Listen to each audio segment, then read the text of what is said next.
Guitar Players, tudo bem com vocês? Eu sou o Matheus Luthier, começando mais um vídeo aqui nesse canal que eu falo sobre luthieria, falo sobre instrumentos musicais. Você que é chegado aí nesse assunto das guitarras, violões e contrabaixo, já se inscreve no canal aí que rola bastante coisa legal aqui pra você. Toda terça e quinta tem vídeo aqui no canal, onde terça-feira é o nosso Drecada, né, o nosso quadro aqui de trocar ideias. Vocês mandam as suas perguntas lá no Instagram, tá? E aí eu faço, né, aquelas caixinhas de pergunta no story, e aí eu tiro o print, tá aqui, ó, todos os prints aqui, várias perguntas interessantes, e eu respondo aqui conforme o tempo for passando, tá? Então, quer participar do Drecada? Você tem que mandar a pergunta pra mim na caixinha de pergunta, tá ligado? Você não pode fazer que nem a Renata. Eu vou falar pra vocês quem é a Renata, velho. A Renata é uma inscrita do canal, ó, quase que o celular caiu. A Renata é uma inscrita do canal, e aí ela reclamou hoje pra mim, ela falou, pô, você nunca responde as minhas perguntas lá no Drecada. Mas por que que eu não respondo? Porque a Renata, ela fica me mandando pergunta no WhatsApp. Aí eu respondo pra ela no WhatsApp. Entendeu, Renata? Se você quer as suas perguntas respondidas aqui no Drecada, você não pode me mandar pergunta no WhatsApp, você tem que me mandar na minha caixinha de pergunta lá do Instagram. É a regra. Então, bom, salve Renata. A Renata manda várias perguntas, mas, pelo WhatsApp não dá pra mim ficar lá procurando na conversa qual é a dúvida dela. Enfim, Renata, habitue-se a fazer como todos os amigos aqui fazem e manda pergunta lá na caixinha de pergunta, firme? E serve de exemplo pra você também que tá assistindo o Drecada. Beleza? Seguinte, a primeira pergunta de hoje aqui, deixa eu ver onde que eu parei na semana passada, porque eu solto as caixinhas lá, chega, da última vez chegou mais de 200 perguntas, então eu tenho que ir procurando ali onde que eu parei, tá? Mas ó, a primeira guitarra de hoje é do IM Thiago. Ele mandou o seguinte: minha guitarra não sai som direito quando eu toco. As notas não saem bem, não troco a corda há mais de um ano. Será que é isso? Thiago, existe uma chance sim das cordas velhas, né? Então assim, quando a corda do instrumento está muito velha, ele perde um pouco de som sim. Só que assim, se o som não tá saindo, cara, tipo, o som não sai nada, né? A corda ali não era para ser o principal motivante. Eu acho que a sua guitarra deve estar trastejando, tá? Então provavelmente pode ser que as cordas estejam baixas demais, né? Então quando a corda estiver muito baixa, ela vai muito mais arrastar na escala ali, então vai sair aquele som falhado mesmo. Então pode ser que a sua guitarra está trastejando e por isso que as notas não definem, né? E aí somado a uma corda velha, isso vai se agradando. Pode ser também que o seu captador está muito longe da corda. Então se a corda está aqui, se o seu captador estiver muito longe, né? E ainda mais com corda velha, pode ser que o seu instrumento esteja sem som por causa disso. O captador um pouco mais longe, somado à corda velha, somado à desregulagem, né? Provavelmente... Cara, esse problema que você falou aí pode ser muita coisa, sabe? Pode ser muita coisa. Se for só a corda velha, sinta-se sortudo, mas eu acredito que o ideal a você fazer, tá? Seria levar num luthier, tá? Leva a guitarra num luthier, testa junto com ele lá no amplificador dele, e aí você pergunta, fala, pô, o som tá vindo o que tinha que vir, né? A guitarra está entregando o que deveria entregar? E aí ele vai avaliar, se não, ele vai avaliar o porquê que isso está acontecendo, tá? Mas assim, se a parte elétrica da sua guitarra estiver funcionando, né? Tipo, pô, não, a parte elétrica dela, certeza que está funcionando. Se a parte elétrica dela estiver funcionando, provavelmente no mais aí é uma questão de regulagem, uma questão de ajuste, tá? Então você vai precisar ali dar uma ajustada na guitarra, fazer uma regulagem. Muitas vezes isso aí pode salvar a tua guitarra, tá? Bom, mas assim, sem estar com a guitarra na mão, é muito difícil eu falar pra você exatamente o que é. Se você conseguisse deixar ela na minha mão, assim, em 5 minutos eu ia falar pra você. Ou nem isso. Às vezes em menos de 5 minutos eu já ia falar, cara, o problema é esse aqui. Mas realmente, sem estar com ela na mão, é difícil diagnosticar com certeza. O conselho que eu posso te dar é, vai num luthier, tá ligado? Não precisa nem trazer aqui, leva num luthier perto da sua casa, alguém que você conheça, confie, ou que algum amigo seu recomende, tá? Ou traz aqui, se você for de São Paulo, pode trazer aqui que é nóis. A próxima pergunta aqui é do Mauro Mendes. O Mauro perguntou o seguinte: qual guitarra você nunca pegou nas mãos, mas gostaria de trabalhar? Cara, existem algumas linhas da PRS que eu nunca peguei em mãos, sabe? As linhas mais de entrada, aquelas PRS SE, PRS, as mais baratinhas, eu já peguei a maioria. Agora aquelas PRS top de linha, sabe aquelas PRS de 40 mil reais? Aquelas PRS de 60 mil reais? Velho, tem umas PRS que custam 60, 70 mil, sabe? Essas super cool, essas custom, super custom, essas top de linha da PRS eu nunca peguei, tá? E eu gostaria de pegar, eu gostaria de fazer com a PRS a mesma coisa que eu fiz com as Gibsons, né? Quem acompanha o canal sabe. Eu já peguei Gibsons ali de, mano, praticamente todas as linhas ali, desde as mais baratas até as mais caras, né? Quer dizer, não peguei as Gibson, não fiz vídeo, mas já peguei na bancada. Mas Gibson Custom Shop, né? Mas enfim, eu já comparei várias Gibsons. Eu queria fazer a mesma coisa com as PRS, tá? Pegar modelos diferentes e perceber por que existe uma PRS de 7 mil e diferenciar ela, né? Saber diferenciar ela de uma PRS de 60 mil reais, tá? Então, essa é uma experiência que eu gostaria de vivenciar, tá? Fica aí, ó, em vídeo aí, tô jogando aqui pro universo. Você que tiver PRS, traz aqui que eu tô interessado em gravar conteúdos dessa marca aí, que muita gente fala e pouca gente conhece, certo? Ó, deixa o caminhão passar aí que eu vou ver a próxima pergunta aqui.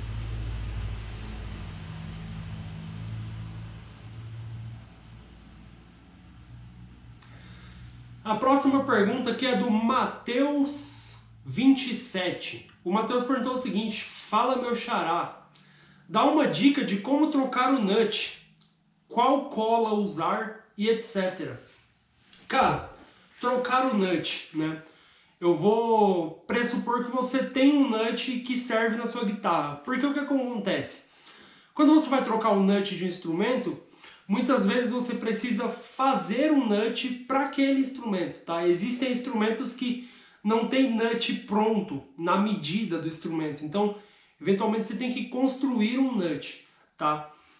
Assim, a fase de construção de nut é uma coisa que dá um trabalho, principalmente ali nos primeiros. Pode crer, se você for fazer nut, seus primeiros 4 ou 5 nuts vai sair meio mal feito. Uma coisinha ou outra ali, ou você vai errar no espaçamento de corda e tudo mais.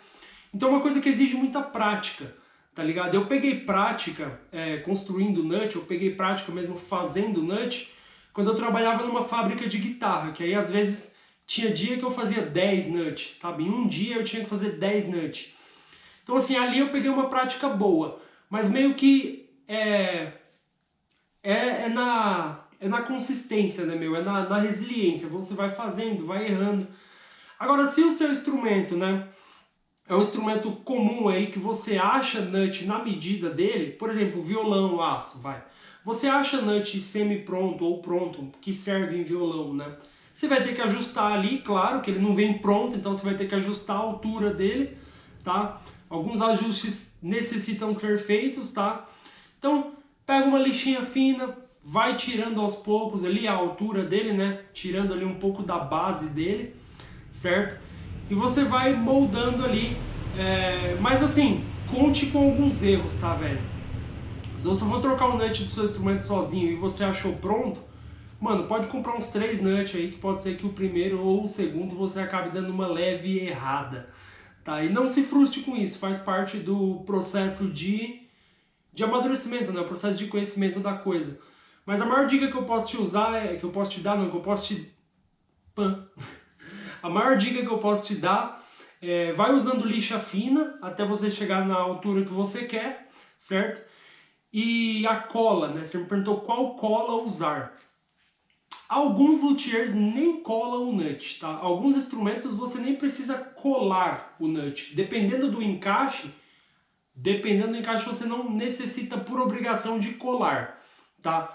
Mas assim, você pode colar ou com cola Super Bonder, né? Ou cianoacrilato, né? A galera trocou o termo Super Bonder por cianoacrilato. Mas você pode colar com Super Bonder duas gotinhas de Super Bonder, duas gotinhas bem pequenininhas de Super Bonder assim, nas duas pontinhas do nut assim, uma gotinha em cada extremidade, você coloca lá, vai dar bom. Ou você pode usar cola madeira, tá? Ou a Super Bonder ou a cola madeira. Eu ultimamente ando preferindo a cola madeira. Porque assim, a cola madeira, velho, olha aí, eu tô soltando segredinhos aqui. O Super Bonder você cola, ele cola instantaneamente. Beleza, é a função dele. A cola madeira, ela pede ali tipo uma meia hora para secar, tá? Então você cola uma coisa com cola madeira, velho, vai demorar mais ou menos 1 hora para aquela cola realmente secar ali, né? 1 hora ou mais, tem cola que seca em meia hora. Mas o que eu gosto da cola madeira é de ter esse tempo, porque eu vou lá, ponho o nut ali naquela posição, afino o instrumento. Pô, se o nut tiver ficado numa altura legal, eu tô feliz, eu deixo lá. Se o nut não tiver ficado numa altura legal, eu posso simplesmente tirar o nut, tá? Eu tiro o nut, limpo aquela cola madeira, que ainda não secou, né? Afinal faz 10 minutinhos que eu coloquei ele ali, afinei e tal, tô testando.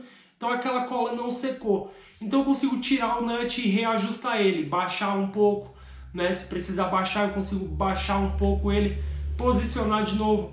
Então eu gosto da cola madeira, porque a cola madeira dá esse tempo pra gente, entendeu? Dá esse tempo pra gente realmente avaliar se o nut tá certo ou não, né? Quando você cola o nut com Super Bonder, você colou ali, já era. Aí depois, se você quiser tirar, você tem que quebrar aquela cola, você tem que bater no nut ali para tirar o impacto e o nut sai fora. Aí você tem que limpar aquela cola que já virou um acrílico, já é ruim de limpar. Então você tem que limpar ela, passar uma nova. Então assim, você pode usar os dois jeitos, ou a cola Super Bonder ou a cola madeira. Pô, Matheus, mas se o nut for de plástico, eu posso usar a cola madeira? Pode, velho, porque, como eu disse, não é nem obrigatório você colar o nut. Então, se você usar um pouquinho de cola madeira só para ele fixar ali, já é o suficiente, entendeu? E quando você for tirar também, se você passar pouca cola, quando você for tirar para uma futura manutenção, tá fácil de tirar, entendeu? A cola madeira não é tão treta assim, não no plástico e não no osso, que normalmente é os nuts são feitos, né? Bom, a próxima dica aqui, a próxima pergunta, tá? A próxima pergunta aqui é do Rafa Luthier. Ele falou o seguinte: salve, mano, explica como você faz para dar brilho no nut. Ó, o Rafa também é luthier, ele quer aquela dica, porque quem assiste meu canal já viu, os nuts que eu faço aqui, eu entrego o nut brilhando, né? Parece até que eu invernizei o nut. Quando você olha, você fala, pô, tá brilhoso. Na verdade, eu ofereço os dois tipos de acabamento para o cliente. Quando o cliente pede um nut aqui, uma peça feita em osso, né? Quando o cliente encomenda uma peça de osso, eu pergunto se ele quer o acabamento brilhante ou se ele quer o acabamento fosco, né? Normalmente o que a gente vê ali em muitas guitarras, na maioria ali, em todas, para não falar, né? É o nut fosco. Por quê? O cara faz o nut, dá o acabamento no nut ali com uma lixa 600, por exemplo, né? O nut fica lisinho e fica fosquinho. Ok, esse é o padrão. Mas há um tempo atrás, isso aí, cara, é curioso que ninguém me ensinou isso, tá? Isso aí não foi uma coisa que alguém me ensinou. Isso foi uma coisa que nas tentativas de bancada eu descobri, né? E tanto que quando eu comecei a fazer nut brilhando, eu não via ninguém fazer. Aí, não quero dizer que eu sou o criador de um movimento, mas eu não via ninguém fazer isto até eu começar a fazer, e aí depois eu comecei a ver ali nos perfis de outros luthiers que me seguem, né, inclusive, eu vi que eles começaram a entregar o nut brilhando. Então, se eu criei essa tendência, fico feliz, tá? Mas pode ser que alguém já fazia antes de mim e eu simplesmente foi uma coincidência, mas sei lá, eu tenho pra mim que foi uma tendência que eu criei. E como que eu faço para entregar o nut brilhando? Mano, não tem segredo, é o polimento, né? Então assim, eu finalizei o nut, né? Eu fiz o nut pro instrumento. Ele está pronto, ele está ajustado, já está com as cavidades ali na sua profundidade exata. Qual é a última coisa que eu faço? eu passo uma lixa fina, então eu pego ali uma lixa 600, uma lixa 800, uma lixa 1200 e uma lixa 1500. Então são 4 lixas, né? E aí eu passo no nut, eu passo o nut nessa lixa. É importante que seja uma lixa nova. Se você usar lixa velha, usar lixa usada, ela vai sujar o nut. Então pega a lixa nova, passa ali umas 600, depois passa 800.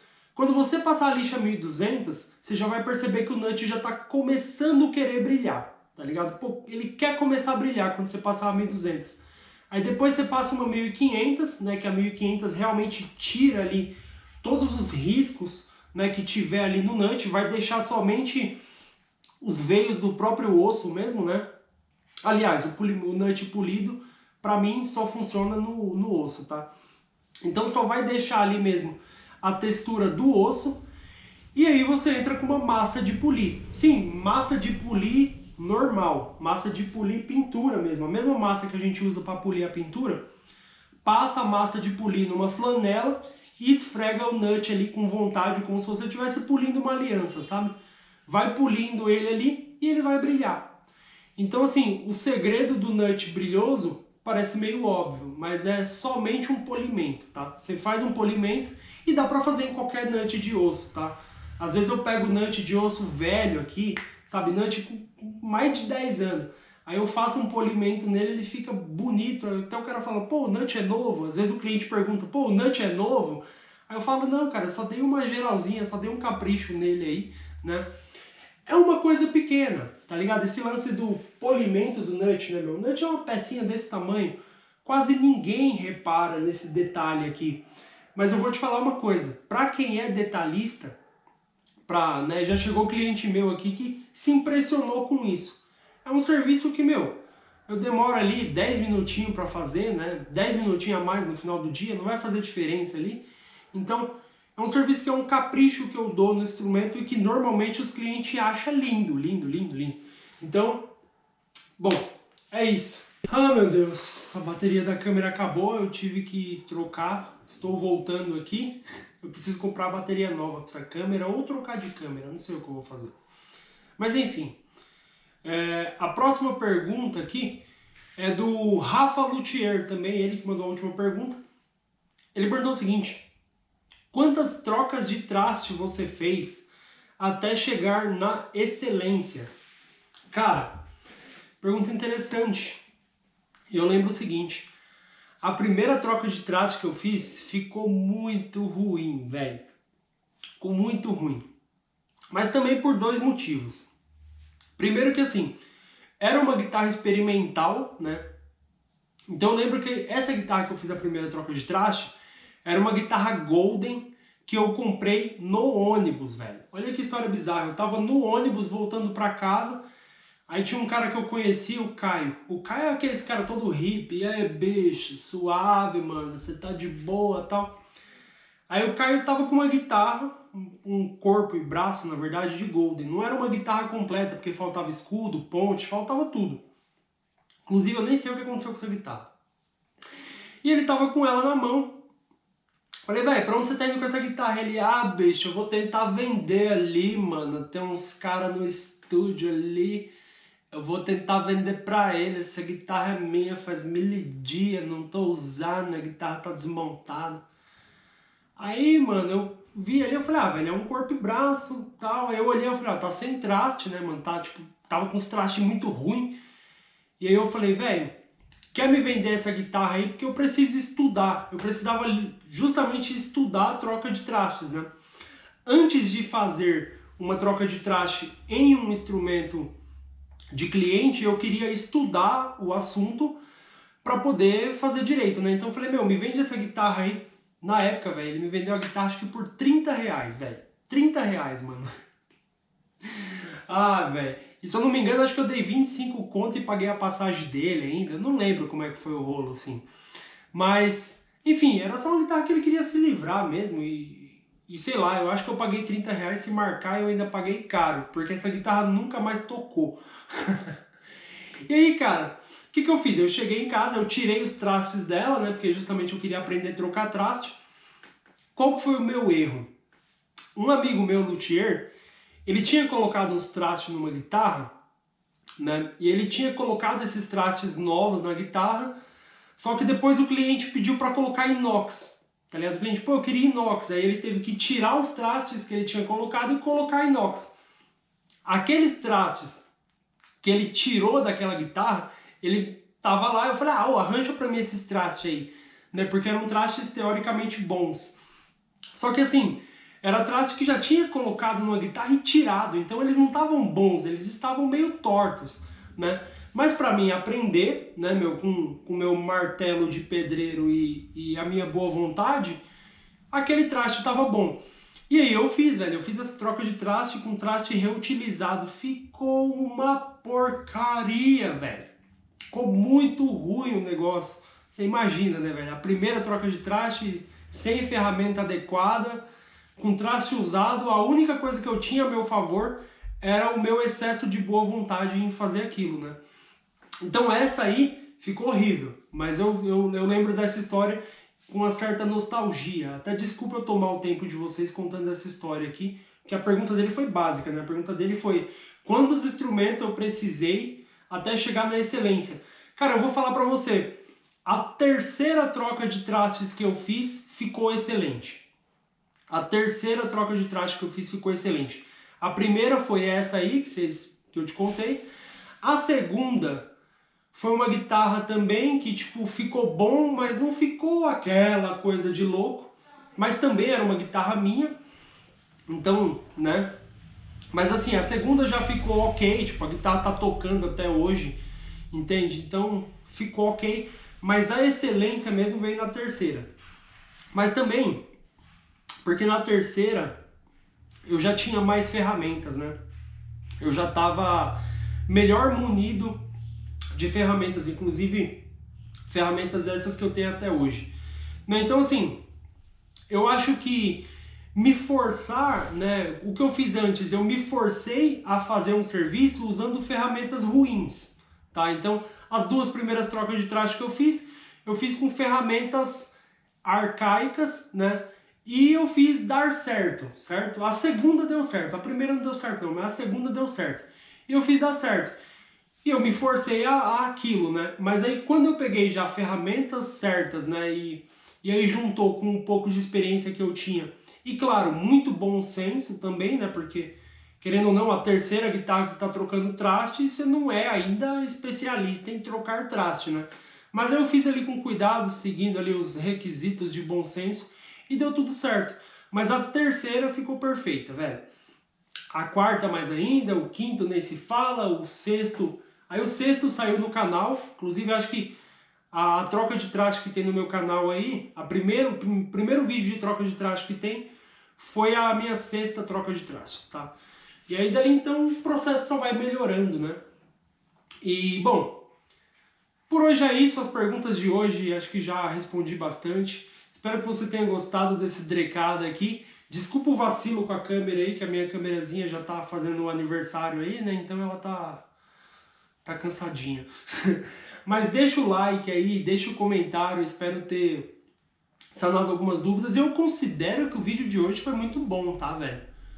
Às vezes eu gravo uns drecados aqui que eu fico meio, pô, não sei se esse vídeo ficou tão bom, sabe? Às vezes eu tenho esse sentimento também. Acho que, mesma coisa vocês assistindo aí, ter o sentimento de que às vezes o vídeo não foi o que deveria ser, né? Mas são dias e dias, e eu acho que hoje, o drecada de hoje foi legal, eu espero que dê bom. Deixe seu like aí, manda pro teu amigo, tamo junto, falou!